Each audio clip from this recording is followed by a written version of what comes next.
ഒരു ഖബറിലായി 4 അറകൾ. അവിടെ നാളിത്രയും ഒന്നിച്ച് കളിച്ചു വളർന്ന, ഒന്നിച്ചു പഠിച്ച ഒരു ഗ്രാമത്തിൻ്റെ പൊന്നോമനകളായിരുന്ന 4 മക്കൾ ഒന്നിച്ച് അന്ത്യവിശ്രമം കൊള്ളും. അങ്ങേയറ്റം വികാരനിർഭരമായ മണിക്കൂറുകൾ കഴിഞ്ഞ കുറച്ചധികം സമയമായി നമ്മൾ കണ്ടുകൊണ്ടിരിക്കുന്നത്. അതിദാരുണമായി അങ്ങേയറ്റം അപ്രതീക്ഷിതമായി സംഭവിച്ച അപകടം. അതിൽ ഒരു നാട്ടിലെ ഏറ്റവും പ്രിയപ്പെട്ട 4 കുഞ്ഞുങ്ങൾ ഓർമ്മയായിരിക്കുന്നു. അവരുടെ സംസ്കാര ചടങ്ങുകൾ ഇപ്പോൾ പുരോഗമിക്കുകയാണ്. ഏറെക്കുറെ അന്തിമഘട്ടത്തിലേക്ക് എത്തിയിരിക്കുകയാണ്. ആയിഷ, ഇർഫാന, നിദ ഫാത്തിമ, റിത ഫാത്തിമ എന്നീ 4 പെൺമക്കൾ, ഏറ്റവും പ്രിയപ്പെട്ടവരായ 4 പേർ. അവരെ എല്ലാ സ്നേഹത്തോടു കൂടിയും ഓർത്തെടുക്കുകയാണ്. അവർ അർഹിച്ച രീതിയിൽ ഒരു യാത്രയയപ്പ് നൽകുകയായിരുന്നു ഈ നാട് ഒന്നാകെ. നേരത്തെ കരിമ്പനക്കൽ ഹാളിലടക്കം, ഓഡിറ്റോറിയത്തിലടക്കം നടന്ന പൊതുദർശനത്തിൽ അവർ നേരിട്ട് അറിയുന്നതും അല്ലാത്തതുമായ എത്രയോ ആളുകൾ പങ്കെടുത്തു.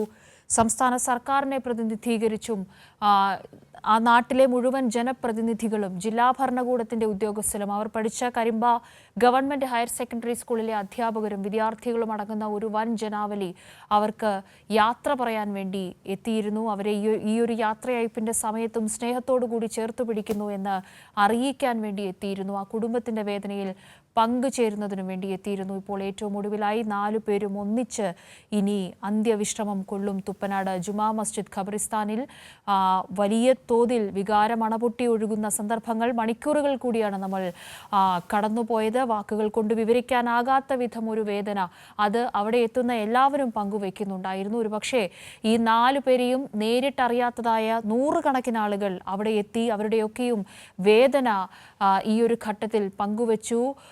ഒരു നിലയ്ക്കും ഈ ഒരു സത്യം ഉൾക്കൊള്ളാൻ കഴിയാത്ത രീതിയിൽ തുടരുന്ന ഒരു നാടാണ് ഇപ്പോൾ ഈ കല്ലടിക്കോടിന് പരിസരത്തുള്ള ഈ പനയമ്പാട് എന്ന് പറയുന്ന സ്ഥലം.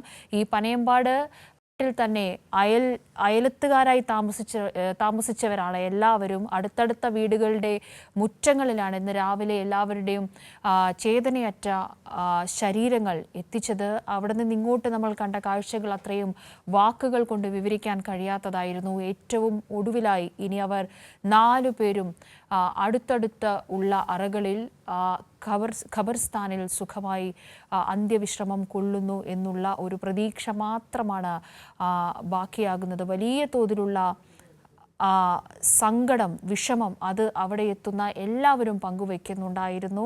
ഒട്ടും പ്രതീക്ഷിക്കാത്ത, പക്ഷേ പതിവ് അപകട മേഖലയിൽ സംഭവിച്ച ഒരു ദുരന്തം എന്നുള്ളത് കൊണ്ട് തന്നെ നാട്ടുകാരടക്കം അങ്ങേയറ്റം വലിയ പ്രതിഷേധത്തോടുകൂടി, വലിയ വികാരത്തോടുകൂടി തന്നെ ഇടപെടുന്ന സാഹചര്യമൊക്കെയും നമ്മൾ കണ്ടു. ഈ ഒരു യാത്രാമൊഴി അവർക്ക് നൽകുന്ന അതേ സമയത്ത് തന്നെ ഇനി ഇങ്ങനെ ഒരു സംഭവം ഉണ്ടാകാതിരിക്കാനുള്ള നടപടിക്രമങ്ങളാണ് ഏറ്റവും അടിയന്തരമായി ചെയ്യേണ്ടിയിരിക്കുന്നത്. ഇന്ന് ഉച്ചയ്ക്ക്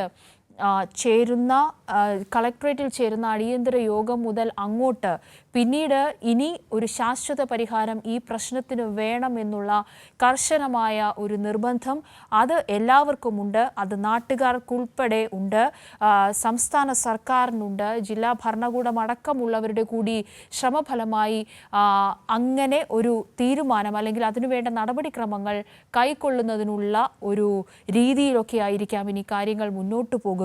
ഒപ്പം തന്നെ നിയമപരമായ നടപടിക്രമങ്ങളും ഇതിൽ നടക്കുന്നു. ഇപ്പോൾ ഈ അപകടത്തിൽപ്പെട്ട ലോറി, അതിൻ്റെ ഡ്രൈവർ ഒപ്പം തന്നെ ക്ലീനർ കസ്റ്റഡിയിലാണ്. 2 പേരും ചികിത്സയിൽ ഇപ്പോൾ ആശുപത്രിയിൽ തുടരുന്നൊരു ഘട്ടമാണ്.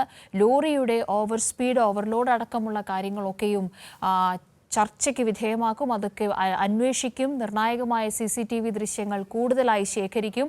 ഇന്നലെ പുറത്തു വന്ന ഒരു CCTV ദൃശ്യം നമ്മൾ കണ്ടു. അപകടം നടക്കുന്നതിന് സെക്കൻഡുകൾക്ക് മുൻപ് ഈ 4 പെൺകുട്ടികളും കൈകോർത്തു പിടിച്ച് റോഡിൻ്റെ വശത്തുകൂടി നടന്നു പോകുന്ന ആ ദൃശ്യം അങ്ങേയറ്റം ഹൃദയഭേദകമായി ഇന്നലെ രാത്രിയോടുകൂടിയാണ് പുറത്തു വന്നത്. അതേപോലെ തന്നെയാണ് അവരിപ്പോൾ ഈ അന്ത്യയാത്രയിലും ഒരുമിക്കുന്നത് എന്നുള്ളത് തന്നെയാണ് നാട്ടുകാരുടെയൊക്കെയും വാക്കുകൾ നമ്മൾ കേട്ടു. ഏറ്റവും പ്രിയപ്പെട്ട കൂട്ടുകാരായിരുന്നു അവർ. പരസ്പരം പഠിക്കുന്നത് ഒരേ സ്കൂളിൽ, കളിച്ചു വളർന്നതൊക്കെയും ഒരേ നാട്ടിൽ, എല്ലാവർക്കും ഒരുപോലെ പ്രിയപ്പെട്ടവർ, എല്ലാവരുടെയും എല്ലാ കാര്യങ്ങളും വളരെ സജീവമായി തന്നെ നിൽക്കുന്ന വളരെ ഊർജ്ജസ്വലരായ 4 പെൺമക്കൾ. അവരുടെ വീടുകളിലും ഒപ്പം തന്നെ പരിസരത്തുള്ള വീടുകളിലുമൊക്കെയും അത്രത്തോളം പ്രിയപ്പെട്ടവരായിരുന്ന 4 പേർ. അവരാണ് ഇപ്പോൾ യാത്രയായിരിക്കുന്നത്. ഏതാണ്ട് സംസ്കാര ചടങ്ങുകൾ പൂർണ്ണമായി കഴിഞ്ഞിരിക്കുന്നു എന്ന് നമുക്ക് പറയാം. സച്ചിൻ വള്ളിക്കാട് ഈ ഒരു ഘട്ടത്തിൽ ചേരുന്നുണ്ട്. സച്ചിൻ, എന്താണ് പറയേണ്ടത് എന്നറിയാതെ അവിടെ എത്തുന്ന ഓരോരുത്തരും വിങ്ങിപ്പൊട്ടുകയായിരുന്നു.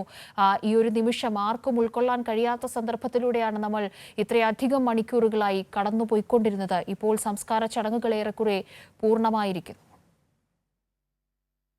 ഇന്നലെ വൈകിട്ട് തുടങ്ങിയതാണ് നാടിന്റെ തേങ്ങ.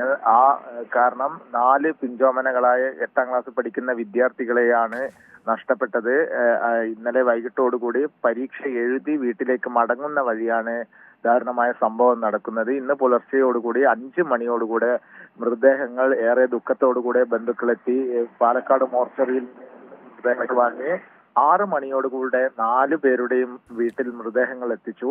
അവിടെ ബന്ധുക്കൾക്കും അതുപോലെ തന്നെ മാതാപിതാക്കളൊക്കെ കാണുന്നതിന് വേണ്ടിയുള്ള സൗകര്യം ഏർപ്പെടുത്തിയിരുന്നു. അവിടുത്തെ പൊതുദർശനത്തിന് ശേഷം 2 മണിക്കൂറോളമാണ് വീടുകളിൽ പൊതുദർശനം നടന്നത്. 8 മണിയോടുകൂടിയാണ് വീട്ടിൽ നിന്ന് പിന്നെ മൃതദേഹം ഹാളിലേക്ക് കൊണ്ടുവരുന്നത്.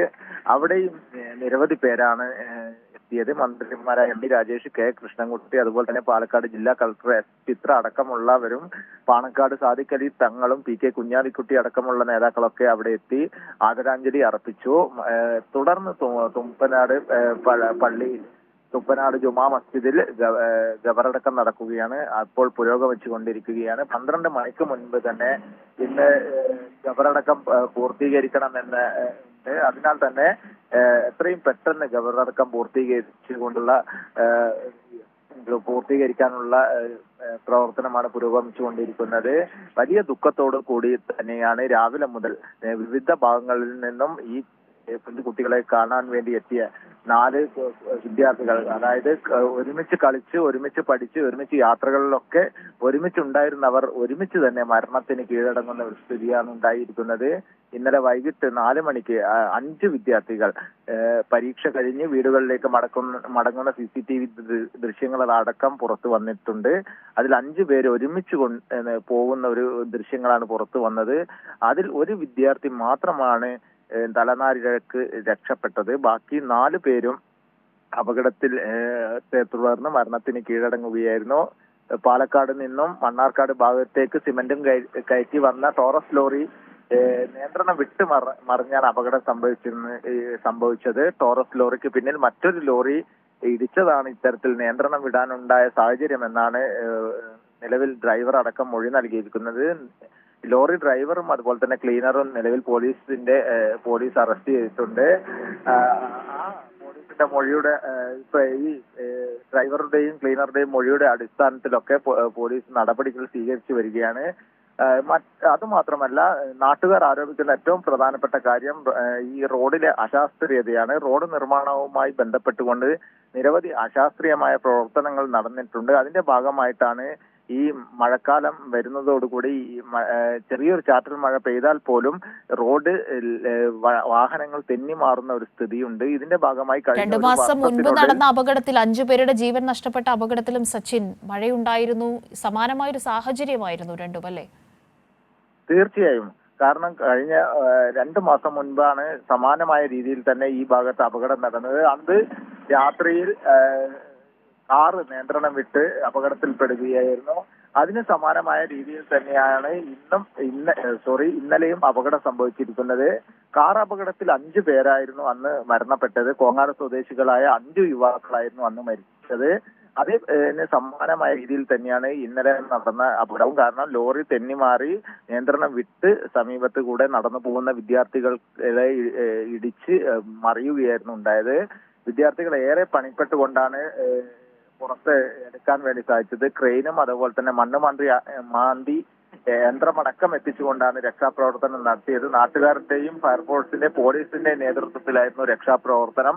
അതിനുശേഷം രക്ഷാപ്രവർത്തനങ്ങളൊക്കെ നടത്തിയെങ്കിലും നിർഭാഗ്യവശാൽ 4 പേരുടെയും ജീവൻ രക്ഷിക്കാനായില്ല.